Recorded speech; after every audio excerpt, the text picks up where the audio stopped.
সুপ্রিয় দর্শক আসসালামু আলাইকুম, কেমন আছেন আপনারা? নিশ্চয়ই ভালো আছেন। আজকের ভিডিওতে আপনাদের সবাইকে স্বাগত জানাচ্ছি। আজকে আমি আপনাদের সাথে শেয়ার করব ডেলিভারির শেষ 15 দিন আগের কিছু বিশেষ তথ্য সম্পর্কে। তাহলে চলুন জেনে নেওয়া যাক সেগুলো কি কি। বাই দ্য ওয়ে, মূল ভিডিওতে যাওয়ার আগে একটা কথা বলি, আমি আমার চ্যানেলে pregnancy related, specially normal delivery related অনেক ইম্পর্টেন্ট তথ্য ভিডিও আকারে শেয়ার করে থাকি। এই তথ্যগুলো আমার পার্সোনাল এক্সপেরিয়েন্স ও আমার ডক্টরের সাজেশন থেকে নেওয়া। তাই আমার চ্যানেলটিকে যদি একবার আপনারা ভিজিট করেন, তাহলে আপনারা আপনাদের প্রশ্নাতীত মনের অনেক প্রশ্নের উত্তর পেয়ে যেতে পারেন। আমন্ত্রণ জানাবো আমার চ্যানেলটিকে একবার ভিজিট করে দেখার জন্য। এবারে চলুন মূল আলোচনায় যাওয়া যাক। আমি শুরুতেই বলেছি আজকে আলোচনা করব ডেলিভারির শেষ 15 দিন আগের কিছু বিশেষ তথ্য সম্পর্কে। দেখুন, প্রেগন্যান্সির পুরো 9টি মাস আপনি বিভিন্ন ধরনের ভালো মন্দের মধ্য দিয়ে ওভারকাম করে এসেছেন। এই নবম মাস থেকে শুরু করে কারো ডেলিভারির হয়তো এখন 1 সপ্তাহ আছে, কারো 10 দিন, কারো 15 দিন আছে। এক একজনের এক এক সময়, কেননা বেসিক্যালি নবম মাসটাকেই ডেলিভারির সময় হিসেবে ধরা হয়। ডেলিভারির ক্ষেত্রে নবম মাসের শুরুতেও কারো ডেলিভারিটা হয়ে যেতে পারে, কারো নবম মাসে মাঝামাঝিতেও হয়, আবার কারো নবম মাসের শেষেও হয়। তাই নবম মাসটায় শুরু মানেই হচ্ছে ডেলিভারির কাউন্টডাউন শুরু। এখন এই শেষ 15টা দিন নবমায়ের জন্য খুব ইম্পর্ট্যান্ট একটা সময়, কেননা এই সময় মায়ের বিভিন্ন ধরনের চিন্তাভাবনা মাথায় কাজ করে, বিভিন্ন ধরনের প্রশ্ন, বিভিন্ন ভয়, সংশয়, কৌতূহল মনে বাসা বাঁধে এক এক করে। তো এই প্রশ্ন, এই কৌতূহল, এই সংশয়ের উত্তর খোঁজার লক্ষ্যে আমরা নিজের অজান্তেই কিন্তু অনেক ভুল করে ফেলি। আর যে ভুলগুলোর মাসুল অনেক সময় বাচ্চাকে গুনতে হয়, বা অনেক সময় কিছু ভুলের মাসুল কিন্তু হয়ও না। তাই এই ভুলগুলো যেন আপনাদের না হয় সেই প্রচেষ্টা। দেখুন, আপনার এই সময়টাতে প্রথমেই যেটা করতে হবে সেটা হচ্ছে টেনশন করা যাবে না, কেননা টেনশনটা ভীষণ ভীষণ ভীষণ খারাপ একটা বিষয় এই সময়টাতে। কেননা টেনশন করলে আমাদের প্রেশার ওঠানামা করে, আর যখন প্রেশার ওঠানামা করে তখন যেটা হয় যে গর্ভের ভেতরে বাচ্চা মারা যেতে পারে। আপনি কি চাইবেন তীরে এসে তরি ডুবুক? নিশ্চয়ই নয়। সেজন্য প্লিজ টেনশনটা করবেন না। আমি জানি যে আমরা টেনশন করি না, এটা আসলে অটোমেটিক পরিস্থিতির পরিপ্রেক্ষিতে চলে আসে, কিন্তু আপনাকে এ সময় শান্ত থাকতে হবে, নিজেকে ধীরস্থির রাখতে হবে। খুব বেশি টেনশন যেন না হয়, বা টেনশন যেন না করতে হয় এই ধরনের কোনো কাজ করবেন। যেমন ভালো বই পড়তে পারেন, গান শুনতে পারেন, পরিবারকে সময় দিতে পারেন। সবথেকে বেশি উত্তম কাজ হবে আপনি যেই ধর্মের অনুসারী হন না কেন, বেশি বেশি করে উপরওয়ালাকে ডাকবেন। উপরওয়ালা আপনার জন্য এখন একটা সময় নির্ধারণ করেছেন, আর তিনি আপনাকে এই সময়টার হাত থেকে ভালোভাবে উদ্ধার করতে পারবে। সেজন্য বেশি বেশি করে উপরওয়ালাকে ডাকবেন, আপনি যেই ধর্মের অনুসারী হন না কেন। এতে আপনার ধর্মীয় কাজ করা হবে, প্লাস টেনশনও আপনার খুব কম হবে। এই সময়টাতে, মানে এই ডেলিভারির শেষ সময়টাতে অবশ্যই ধৈর্য রাখতে হবে। ধৈর্য হচ্ছে এখানে সব থেকে বেশি ইম্পর্ট্যান্ট একটা ইস্যু, কেননা আপনি এই সময় বিভিন্ন ধরনের কথা শুনতে পাবেন, বিভিন্ন ধরনের কৌশল, পরামর্শ, টিপস, টোটকা এগুলো শুনতে পাবেন। এগুলো শুনতে পাওয়ার পরে নবমায়েরা যে ভুল কাজ করেন, বিশেষ করে যারা প্রথমবার মা হন, তারা যে ভুল কাজ করেন, ভাবেন যে আমি এই জিনিসটাকে অ্যাপ্লাই করে দেখি কি হয়, আচ্ছা দেখি না, চেষ্টা করি না কি হয়, এই টাইপের একটা ভাবনা যদি মাথায় আসে, তখন তারা কাজটা করে বসেন। আর এর ফলে হয়তো দেখা যায় মায়ের ক্ষতি হয়, অথবা বাচ্চার ক্ষতি হয়, অথবা বাচ্চাকে হারাতে হয়, বা মা বাচ্চা দুজনেই মহা ক্ষতির সম্মুখীন হন। কেননা আপনি জানেন না যে কোন পদ্ধতিটা আপনার জন্য ভালো, কোন পদ্ধতিটা আপনার জন্য মন্দ। সব পদ্ধতি কিন্তু সবার জন্য ভালো নয়, সব পদ্ধতি আবার সবার জন্য কিন্তু খারাপও নয়। স্যুট করা আর স্যুট না করার একটা ব্যাপার কিন্তু এখানে কাজ করে। তাই যেই টিপস, টোটকা যেটাই শুনবেন না কেন, অবশ্যই নিজের সন্তানের জন্য এটা ভালো কিনা প্রথমে এটা প্রায়োরিটি দেবেন, আপনার জন্য ভালো কিনা সেটা প্রায়োরিটি দেবেন। যদি ভালো মনে হয়, যদি সব কিছু সেফ সিকিউরড মনে হয়, তাহলে নিজ দায়িত্বে অ্যাপ্লাই করবেন। আর যদি ভালো মনে না হয়, প্লিজ স্কিপ করে যাবেন। মনে রাখবেন, ভালোর ক্রেডিট সবাই নেবে, কিন্তু মন্দের দায়টা কেউ নেবে না। আপনি যার কথা শুনে বা যার পরামর্শে কাজটা করলেন, ভালো হলে সে বলবে যে আমার জন্য ভালো হয়েছে, কিন্তু মন্দ হলে আপনি যদি তাকে বলেন যে আপনার কারণে তো আমার মন্দ হয়েছে, সে কিন্তু এটার ক্রেডিট কোনো দিনও নিবে না, বা দায়টাও নিবে না। সে বলবে যে আপনি কি মূর্খ, অশিক্ষিত, আপনি বোঝেন না ভালো মন্দ, আপনি তো মা কি না পারে তার সন্তানের জন্য, তাহলে আপনি কেন সন্তানের ভালোটা চিন্তা করলেন না? এভাবেই সবাই আপনাকেই দোষারোপ করবে। তখন আয়নায় নিজেকে মুখ দেখানোর মতো অবস্থাও থাকবে না, সারা জীবন নিজেই নিজেকে দোষারোপ করতে থাকবেন, অনুশোচনায় ভুগবেন। সেই জন্য প্লিজ কার কাছ থেকে পরামর্শ নিচ্ছেন, কি পরামর্শ নিচ্ছেন সেটা একটু জেনে বুঝে তারপরে পরামর্শ নেবেন।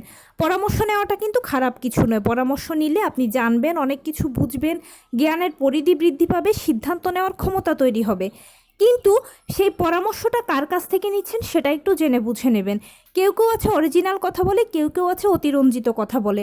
অরিজিনাল কথা শুনলে মনে সাহস আসে, কিন্তু অতিরঞ্জিত কথা শুনলে মনে একেবারে মানে ভয় তো কাজ করে। আপনি একে তো আছেন টেনশনের সাগরে, গিয়ে পড়বেন মহাসাগরে। তাই প্লিজ আপনাকে প্রথমেই বলেছি টেনশন করবেন না, ধৈর্য ধারণ করবেন। আর যে কোনো পরামর্শ, টিপস, টোটকা শোনা মাত্রই হুটহাট অ্যাপ্লাই করবেন না। অ্যাপ্লাই করার আগে অন্তত 100 বার পা ফেলবেন, কেননা প্রেগনেন্সির এই শেষ সময়টা ভীষণই গুরুত্বপূর্ণ ও ভীষণ সেন্সিটিভ। সামান্য 19 থেকে 20 হলে মা অথবা বাচ্চা অথবা মা বাচ্চা উভয়ের যে কোনো কারোরই ক্ষতি হতে পারে। আপনি যদি কর্মজীবী হয়ে থাকেন তাহলে অবশ্যই ছুটি নিয়ে নেবেন, নিজের হসপিটাল ব্যাগটা গুছিয়ে রাখবেন। গৃহিণী হলে অবশ্যই হসপিটাল ব্যাগটা গুছিয়ে রাখবেন। সর্বদাই নিজেকে শারীরিক, মানসিক, আর্থিক সব ধরনেরই প্রস্তুত রাখবেন ডেলিভারির জন্য। কেননা সিজারটা হচ্ছে প্রি প্ল্যান। আপনার ডাক্তার বলে দেবে অমুক দিনের অমুক সময় আপনার সিজার হবে, আপনি সে মতে হসপিটালে সিজার করাতে যেতে পারলেন, করালেন। কিন্তু নর্মাল ডেলিভারিটা হচ্ছে একটা প্রাকৃতিক পদ্ধতি।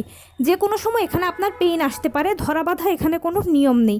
যে কোনো সময় আপনার পেইন আসতে পারে, পেইন আসলে তো অবশ্যই হসপিটালে যেতে হবে। তাই সে মতে আগে থেকে প্রিপারেশান নিয়ে রাখবেন।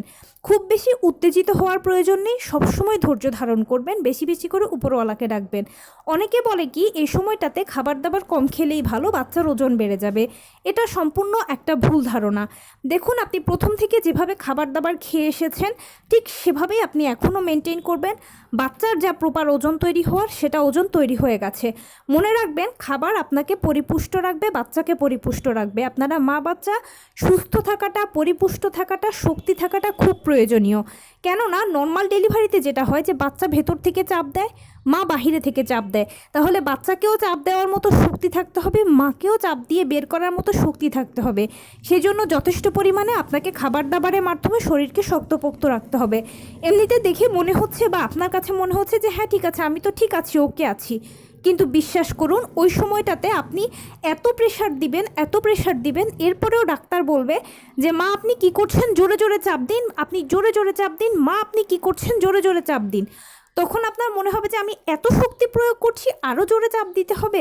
ব্যাপারটা আসলে এরকমই। সেই জন্য প্লিজ খাবার দাবার নিয়ে কারো কোনো কথায় কান না দিয়ে যেভাবে আপনি খাবার খেয়ে এসেছেন, নিয়মিত মাছ, মাংস, হলুদ ফলমূল, সবুজ শাকসবজি, লাল জাতীয় খাবার, ওমেগা 3 ফ্যাটি অ্যাসিড সমৃদ্ধ খাবার, কলা, খেজুর, বাদাম, বিভিন্ন ধরনের বীজের মতো খাবারগুলো নিয়মিত ঘুরে ফিরে খাবেন। নিশ্চিত করবেন যে আপনি যে খাবারগুলো খাচ্ছেন সেগুলোর মধ্যে সকল ভিটামিনগুলো যেন ঘুরে ফিরে যায়। এটা আপনাকে অবশ্যই নিশ্চিত করতে হবে। ডাক্তারের দেওয়া আয়রন, ভিটামিন, ক্যালসিয়াম ওষুধগুলো বন্ধ করবেন না, এগুলো যেভাবে দিয়েছে সেভাবেই খাবেন। প্রতিদিন 12 থেকে 14 গ্লাস পানি খাবেন। অবশ্যই নিয়মিত হাঁটাচলা করবেন, টুকটাক কায়িক শ্রম করবেন, সেই সাথে লো কমেটটা ব্যবহার করবেন। আর বেশি বেশি করে উপরওয়ালাকে ডাকবেন। আপনি যে ধর্মের অনুসারী হন না কেন, নিজেকে সবসময় শারীরিক, মানসিক, আর্থিকভাবে ডেলিভারির জন্য প্রস্তুত রাখবেন। একটা কথা কি, ডেলিভারি কাজটা অনেক বেশি সহজ হয়ে যায় যখন আপনি মানসিকভাবে শক্ত থাকেন। মানসিক শক্তি হচ্ছে যে কোনো কাজের জন্য সবথেকে বেশি ইম্পর্ট্যান্ট। কেননা অনেকের থেকে অনেক কথা শুনবেন, অনেক কিছুই জানবেন, কিন্তু আপনি যদি নিজে শক্ত থাকেন, মানসিক জোরটা যদি আপনার ভালো থাকে, তাহলে সেই জিনিসগুলোকে আপনি খুব ভালোভাবে ওভারকাম করতে পারবেন। চিন্তা করার আপনার ক্যাপাসিটি বাড়বে। এছাড়া কখনো ভয় পাবেন না প্লিজ। মনে রাখবেন, নর্মাল ডেলিভারি বলুন আর সিজার বলুন, আপনার প্রথমবার হচ্ছে না। এটা পৃথিবীতে হাজার হাজার মানুষের প্রতিদিন হচ্ছে। এই পদ্ধতিগুলোতে প্রতিদিন হাজার হাজার মানুষের জন্ম হচ্ছে। তাহলে এত মানুষ যদি এভাবে পৃথিবীতে সন্তানকে নিয়ে আসতে পারে, তাহলে আপনি কেন পারবেন না? সবার মাঝে এমন কি সুপার পাওয়ারটা আছে যেটা আপনার মধ্যে নেই বলুন? আসলে সবার মতো আপনিও সমান, শুধু সবাই ভয় পাচ্ছে না আর আপনি ভয় পাচ্ছেন। দেখুন, ভয় পাওয়া যাবে না, কারণ আমরা নারী, আমরা সব পারি। এছাড়া আপনি মা তার সন্তানের জন্য কি না পারে। ভয়টাকে জয় আপনার করতেই হবে, সন্তানকে পৃথিবীতে আনতে হবে। এই দীর্ঘ জার্নিটা, প্রেগনেন্সি প্রথম থেকে 9ম মাস পর্যন্ত, এই জার্নিটা কিন্তু কোনো ছোটোখাটো জার্নি নয়। এটাও কিন্তু একটা বড় জার্নি বা একটা যুদ্ধের মতো। বিভিন্ন ধরনের চড়াই উতরাইয়ের মধ্য দিয়ে একজন মা কিন্তু 9ম মাসে এসে পৌঁছন। সন্তান জন্ম দেওয়ার মাধ্যমে তিনি যুদ্ধটাকে জয় করবেন। তাহলে যেখানে যুদ্ধ জয়ের পতাকা উঠছে, আর সামান্য একটু পথ বাকি, এই পথটাকে আপনি একটু ধৈর্য ধরে টেনশন ফ্রি রেখে অপেক্ষা করতে পারবেন না বলুন? নিশ্চয়ই পারবেন। প্লিজ অপেক্ষা করবেন, ধৈর্য ধারণ করবেন, বেশি বেশি করে উপরওয়ালাকে ডাকবেন এবং আপনার ডাক্তারের সাথে নিয়মিত যোগাযোগ রাখবেন। নিজের ভালো মন্দগুলো ডাক্তারের সাথে শেয়ার করবেন। আরেকটা কথা বলে রাখি, যেটা সবথেকে বেশি গুরুত্বপূর্ণ, অনেকেই করেন কি যে নর্মাল ডেলিভারি হতেই হবে, নর্মাল ডেলিভারি না হলে হবেই না, কোনো ক্রমেই নয়। হ্যাঁ, 90% ডেলিভারি নর্মালে হয় আর 10% ডেলিভারি সিজারেই হয়। সিজার কেন লাগে? যখন কোনো জটিল পরিস্থিতি তৈরি হয় তখন। ডাক্তার যদি বোঝেন যে না পরিস্থিতি জটিল, তখন ডাক্তার সিজারের জন্য পাঠান, কিন্তু আদারওয়াইজ ডেলিভারিগুলো নর্মালি হয়। এখন আপনার কাছে মনে হচ্ছে সব ঠিক আছে, কিন্তু ডাক্তারের হয়তো মনে হতে পারে যে পরিস্থিতি জটিল বা কঠিন। তাই ডাক্তারের সাথে এরকম পরিস্থিতি উপনীত হলে আলোচনা করে উভয়ের মধ্যে সুন্দর মতামত বিনিময় করে তারপরে সিদ্ধান্তে পৌঁছবেন। আমরা নর্মাল ডেলিভারি ভালো, এই জন্য নর্মাল ডেলিভারিকে পছন্দ করি এবং আমরা উৎসাহিত করি আপনাদেরকে নর্মাল ডেলিভারির জন্য। কিন্তু তার মানে এটা নয় যে নর্মাল ডেলিভারি হতেই হবে, যে কোনো কিছুর বিনিময় হোক। প্লিজ এই জেদাজেদি জোরাজোরি করবেন না। আপনার সন্তান যেন সুস্থভাবে সুন্দরভাবে আপনার কোলে আসে, এটাই সবসময় কামনা করবেন। সন্তান সুস্থ থাকাটা মায়ের বাবার জন্য সবথেকে বেশি ইম্পর্টেন্ট। মা ও সন্তান একে অন্যের পরিপূরক। মায়ের যদি কিছু হয় তাহলে সন্তান কষ্টে থাকে, সন্তানের কিছু হলে মা কষ্টে থাকে। তাই আপনি যেন সুস্থ থাকেন, আপনার বাচ্চাটা যেন সুস্থ থাকে, সে যেন সুস্থ সবলভাবে আপনার কোলে আসে, এটাই সবসময় কামনা করবেন। সেটা নর্মালে হলো নাকি সিজারে হলো সেটা বড় কথা নয়। অনেকে মনে করেন কি সিজার মানে হলো বিফলতা আর নর্মাল মানে হলো সফলতা। এটা সম্পূর্ণ ভুল ধারণা। কিছু বিকৃত মনের মানসিকতার লোকেরা রয়েছেন যারা নর্মাল ডেলিভারি আর সিজারকে এরকম পর্যায়ে নিয়ে চলে গেছেন, ক্রেডিট আর ডিসক্রেডিটের পর্যায়ে। কিন্তু এটা বেসিক্যালি সন্তান জন্মদানের দুটো পদ্ধতি মাত্র, একটা নর্মাল ডেলিভারি আর একটা সিজার। শুধুমাত্র পদ্ধতি সন্তান জন্মদানের। যদি কঠিন পরিস্থিতি তৈরি না হয় তাহলে তো ইনশাল্লাহ ডেলিভারি নর্মালে হবে, আর যদি এরকম কোনো সিচুয়েশন তৈরি হয় তাহলে সিজারে হবে। কিন্তু সন্তান যেন সুস্থভাবে আসে, আপনি যেন সুস্থ থাকেন, এটাই হচ্ছে সবথেকে বড় ব্যাপার। এবং এটার জন্য প্রস্তুতি নিয়ে রাখবেন, দুই রকমের প্রিপারেশানই নিজে নিজে নিয়ে রাখবেন। নর্মাল ডেলিভারি হলো আমার ওকে, আর আমার সিজার হলো ওকে। আমার সন্তান যেন সুস্থভাবে পৃথিবীতে আসে, এটাই সবথেকে বড় কথা। কে কি বললো, কে কি না বললো, সেটা কোনো বড় কথা নয়। কারণ আপনি মা, আপনি দীর্ঘ 9 মাস সন্তানকে ক্যারি করেছেন, সব কষ্ট আপনি সহ্য করেছেন। আপনার সন্তান আপনার কোলে সুস্থভাবে আসলে এটাই হলো আপনার সফলতা। আর কে কি বলছে, কে কি না বলছে, কে কীভাবে চিন্তা করছে, এগুলো কোনো বড় ব্যাপার নয়। আবার শেষ করার আগে আরও একটা কথা আমি করজোরে অনুরোধ করব, প্লিজ প্লিজ প্লিজ যে কোনো পরামর্শ উপদেশ শোনা মাত্রই অ্যাপ্লাই করবেন না। সেটা অ্যাপ্লাই করার আগে অন্তত 100 বার চিন্তা করবেন নিজের ভালো কিনা, সন্তানের জন্য ভালো কিনা। প্লিজ এই জিনিসটা খেয়াল করবেন, বিশেষ করে নতুন মায়েরা করবেন। কেননা নতুন মায়েরা এরকম অনেক ভুল করেন আর যার ফলে সন্তানকে হারাতে হয়। তাই যে কোনো সিদ্ধান্ত নেওয়ার আগে 100 বার চিন্তা করবেন। যে কোনো স্টেপ নেওয়ার আগে সন্তানের ভালোর কথা, নিজের ভালোর কথা 100 বার ভেবে তারপরে সামনের দিকে আগাবেন। তো এই ছিল আজকের ভিডিও। কেমন লাগলো বলুন? যদি ভালো লেগে থাকে ও হেল্পফুল হয়ে থাকে তাহলে প্লিজ লাইক, কমেন্ট, শেয়ার করতে একদম ভুলবেন না। আর সেই সাথে আমার চ্যানেলটিকে সাবস্ক্রাইব করার বিনীত অনুরোধ রইল। পাশে থাকা বেল আইকনটি ক্লিক করে দেবেন যেন আমি ভিডিও আপলোড করার সাথে সাথে আপনারা নোটিফিকেশান পেয়ে যান। যদি কোনো প্রশ্ন থাকে কমেন্টসে জানাবেন, আমি রিপ্লাই দেব। প্লাস যদি কোনো পরামর্শ থাকে যে কোন বিষয়ের উপরে ভিডিও বানালে আপনারা উপকৃত হবেন, সেটাও জানাবেন। আমি আপনাদের পছন্দের সর্বোচ্চ প্রায়োরিটি দেব। ভালো থাকবেন, সুস্থ থাকবেন। আসসালামু আলাইকুম।